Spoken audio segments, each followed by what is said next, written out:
सबसे पहली बात, चलिए आपको शुभकामनाएं कि मेरा नॉमिनेशन एक्सेप्ट हुआ है। 4 पेपर मैंने भरा था, जिनमें 3 पेपर को सेलेक्ट किया गया है। एक र्यूमर आया कि नहीं, अंतिम पेपर को सेलेक्ट किया गया है और 3 पेपर रिजेक्ट हुए हैं, जो कि सत्य नहीं है। 3 पेपर सेलेक्ट हुए हैं, 1 पेपर रिजेक्ट हुआ है। अब रिजेक्ट क्यों हुआ है, थोड़ा सा कारण बता देते हैं कि बहुत सारे लोग कहने लगे कि पढ़े लिखे नौजवान और गलती कर रहे हैं। तो एक बात क्लियर आप जान लीजिए कि नॉमिनेशन फॉर्म वकील भरते हैं, और जो वकील रहे या कोई रहे, सबसे पहले उनका धन्यवाद। कुछ त्रुटियां हो जाती हैं, मानवीय भूल हो जाती हैं। तो समस्या ये थी जिस फॉर्म को रिजेक्ट किया गया कि उसमें हस्ताक्षर यानी नाम, वोटर आईडी का पार्ट नंबर, सीरियल नंबर किन्हीं और का था और हस्ताक्षर किन्हीं और का बाय मिस्टेक इसलिए हुआ था क्योंकि हमने लगभग 2-3 दिनों में 5 बार हम लोगों ने पेपर में केस के सिलसिले में रिजेक्ट किया था, काटकूट किया था, क्योंकि नया नया केस हमें मिलता जा रहा था और नया नया फॉर्म बनता जा रहा था और बार बार फिर प्रस्तावकों का साइन लेना पड़ता था। तो स्वाभाविक है, बार बार जब चीजें घटित होंगी तो कुछ त्रुटियां आ जाती है। तो खैर फिलहाल 3 पेपर सेलेक्ट है, 1 रिजेक्ट है, डज नॉट मैटर। 1 भी अगर सेलेक्ट होता है तो उसी से लोग चुनाव लड़ते हैं। अब बात करते हैं उस दिन हुआ क्या था। केस के बारे में सब जानना चाहता है, बहुत सारे लोग मेरी जुबान से जानना चाहते हैं कि सच्चाई आखिर है क्या। क्योंकि एक लोग जो विपक्ष में बैठे हैं, जो आलोचक वर्ग है हमारा, वो एक प्रोपेगेंडा फैला रहे हैं कि यदि जयराम बाबू को इस केस की जानकारी नहीं थी तो फिर उनका हस्ताक्षर केस के एफिडेविट में कैसे आया।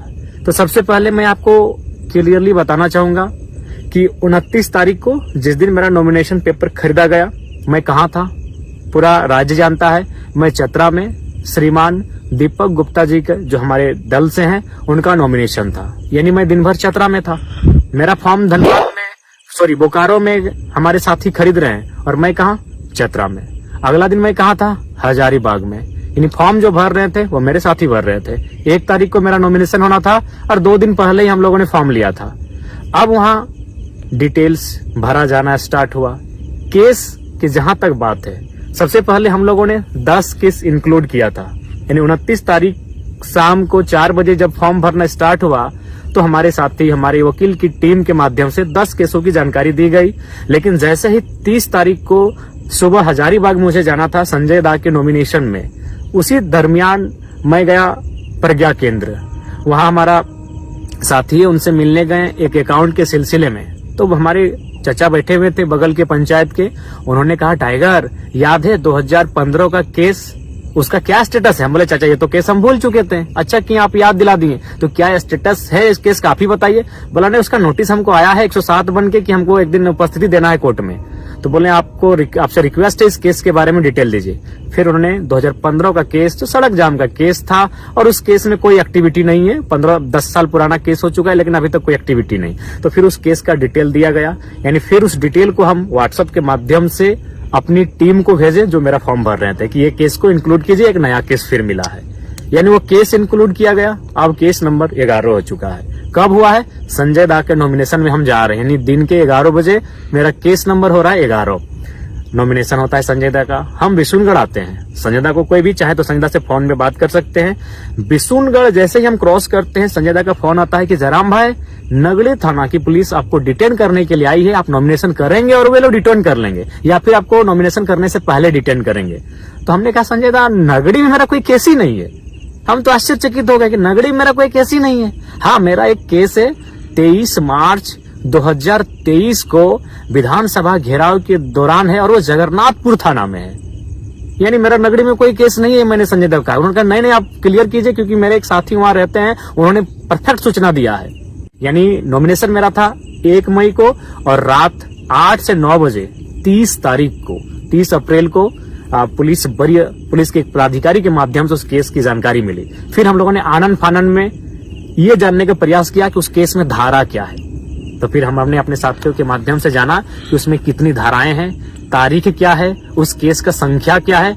यानी रात को 10-11 बजे उस केस का सारा डिटेल्स मिलता है। नॉमिनेशन सुबह है और केस का डिटेल्स मेरे रात के 10-11 बजे।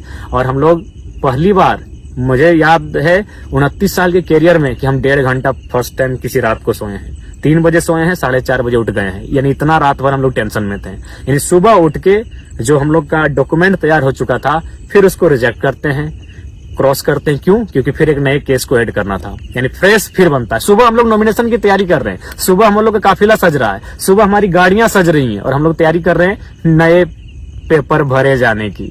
अकबकी का इंतहा देखिए, फिर नए केस को ऐड किया जाता है और हम लोग नॉमिनेशन के लिए पहुंचते हैं। चूंकि यह केस 2 साल पुराना था। यह केस कब का है ये भी आपको बता दें।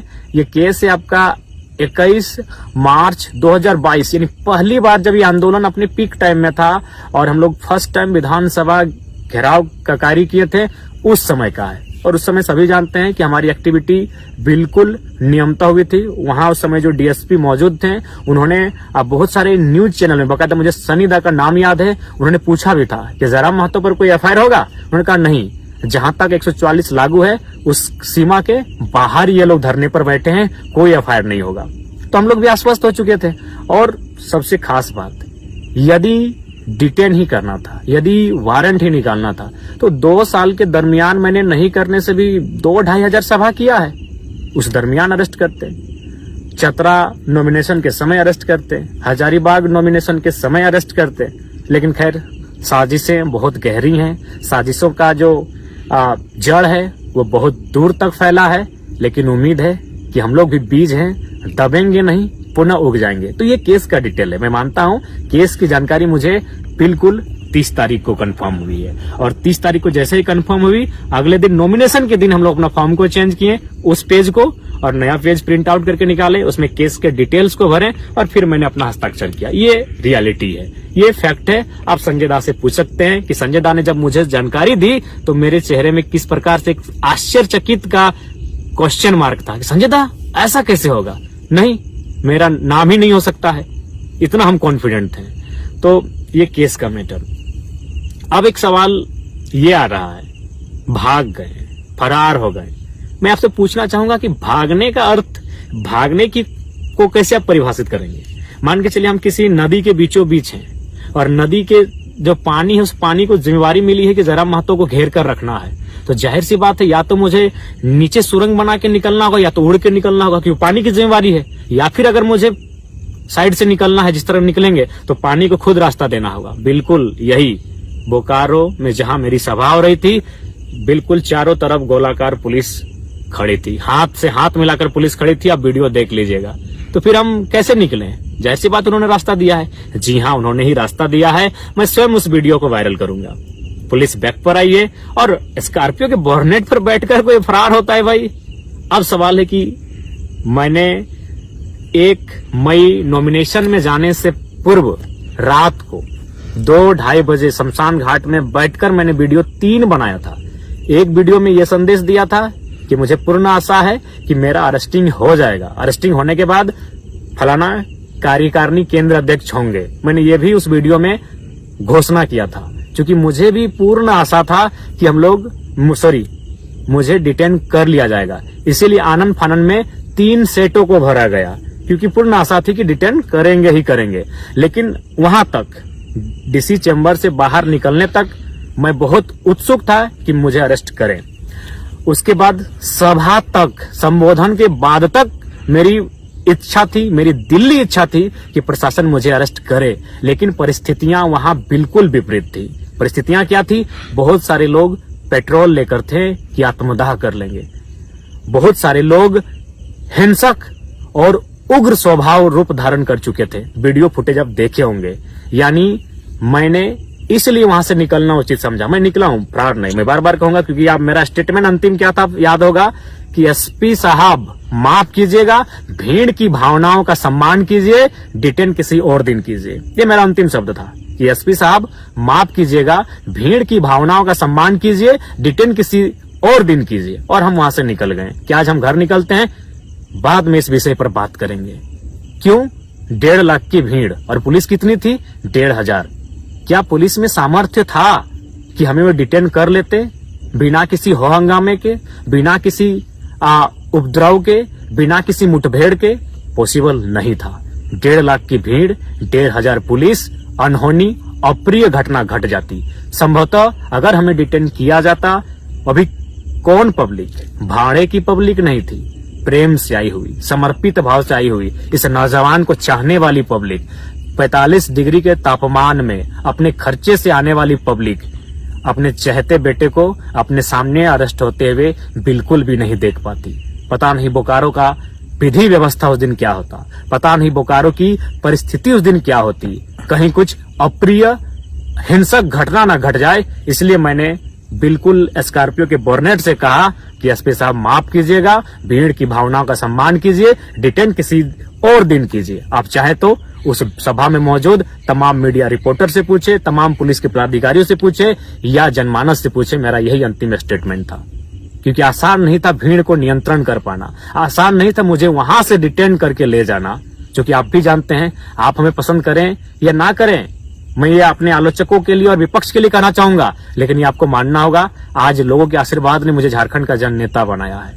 आज 45 डिग्री के टेम्परेचर में लोग बिना अपना खर्च से गए थे, और आप एनडीए और यूपीए के प्रत्याशी कितने लोग अपनी मर्जी से गए थे और कितने लोग साधन जुटाने के बाद गए थे नामांकन रैली में, ये बताने की आवश्यकता नहीं है। गांव में चर्चा है कि टेम्पो में कई रुपया दिया गया था और बोलेरो वालों को कई रुपया दिया गया था और दिन भर रहने का कई रुपया दिया गया था, ये किसी से छुपा नहीं है। मैं कह रहा हूँ 10%, 15-20% गए होंगे उनके भी रैली में, जो उनके नजदीक के लोग हैं, जो उनके समर्थक हैं, लेकिन मैक्सिमम लोग भाड़े से लेकर गए थे, ये आपको मालूम है। तो ये बिल्कुल परिस्थितियां सामान्य नहीं थी कि हम वहां से डिटेन कर लिए जाते।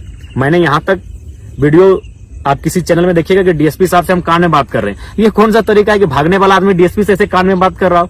हम बोर्नेट पर बैठे हैं और डीएसपी साहब बगल में। हम उनको क्या कह रहे थे कान में पता है कि सर या तो पिंडराजोड़ा थाना में हमको डिटेन करने का मौका दीजिए या तो पेटरवार में दीजिए। यहां से पॉसिबल ही नहीं कि आप हमको पकड़ के ले जाएंगे। यहाँ उपद्रव हो जाएगा, यहाँ अप्रिय घटना घट जाएगी, क्योंकि पब्लिक का मूवमेंट गजब का है। भावनाओं में भी है, आंखों में आंसू भी है और आंखों में अंगारे भी हैं, और मुझे लगता है ये बोकारो आज जल जाएगा। इसीलिए विधि व्यवस्था को मेंटेन कीजिए, डिटेन किसी और दिन कीजिए। और बिल्कुल स्कॉर्पियो के बोर्नेट से मैं निकला हूं, उसके बाद फिर मैं नीचे बैठा और निकलते रहा। बिल्कुल पुलिस चारों तरफ थी भैया। भागना मतलब कि उड़ के जाते तो भागा मानते, नीचे सुरंग बना के जाते तो भागा मानते। चारों तरफ पुलिस है, वहां से हम कैसे पार होंगे? तो किसी ने हाथ छोड़ा होगा अपना, किसी ने रास्ता दिया होगा। हो सके हमारे चाहने वाले ऊपर पुलिस के लोग होंगे, संभावना है, तो हम तो उनके बीच से निकले हैं।